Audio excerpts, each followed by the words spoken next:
তারপরে আমরা সবাই মিলে গেছি, তো ওনাদেরকে বলছি যে আপনারা বাইর হন, তাহলে আমরা আমরা আমরা কিছু আপনাকে বলতেছি না, আপনাদের সাথে আমাদের কোনো কিছু নাই, আপনারা বাইরে হয়ে আসেন, আমাদের সুন্দর মতো আমাদেরকে জায়গাটা দিয়ে দেন।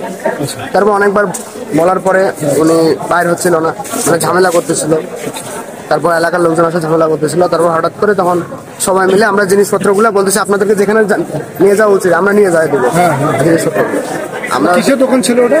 চায়ের দোকান, ওখানে আর কি ধরেন বিভিন্ন ছেলেপিলেরা ওখানে বসে বিড়ি সিগারেট খায়, আর আমাদের যে মেয়েরা আছে কলেজের ওদেরকে টিচ করে। আচ্ছা, ঠিক আছে। এখন আমরা এটার জন্য ব্যবস্থা নিচ্ছি, আমরা 1 মাস আগে কিন্তু ওদেরকে বলছি। তারপর ওদেরকে ওরা যখন কথা শুনতেছিল না, তারপর আজকে ওদেরকে আমরা বললাম, যেহেতু ওরা নড়তে সরতেছিল না, তখন আমরা জিনিসপত্রগুলো ওই সাইডে খুলে, আমরা কিন্তু কোনো ভাঙচুর করিনি, দেখবেন যাই সবকিছু ঠিক আছে, আমরা সবকিছু সাইডে রাখতেছিলাম। এমন তো অবস্থায় একজন আসলো মুরব্বী করে, উনি আসে আমার হাত ধরে আমাকে ওখানে আটক করে রাখছে। প্রায় 1 ঘন্টার মতো আমাকে বাইরে দিচ্ছিল না, সবাই মিলে এসে আমার গালমন্দ করতেছিল, মারারও করতেছিল, যদি স্যারেরা না থাকতো তাহলে আমাকে তখন মারতো।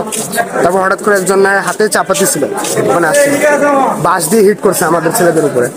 এখন এই অবস্থায় হিট করছে, আমরা তো ভিতরে ঢুকে পড়ছি, তারপর প্রশাসন আসলো। এইটাই কি নাম তোমার? আমার নাম জাওয়াত, জাওয়াত হাসান। ওরা কি ক্যাম্পাসের ভিতরে ডুবে মারছিল? জি, মানে ভিতরে ডুবে মারছিল না, ক্যাম্পাসের বাইরে মারছিল। কিসে পড়ে তুমি? ফার্স্ট ইয়ারে।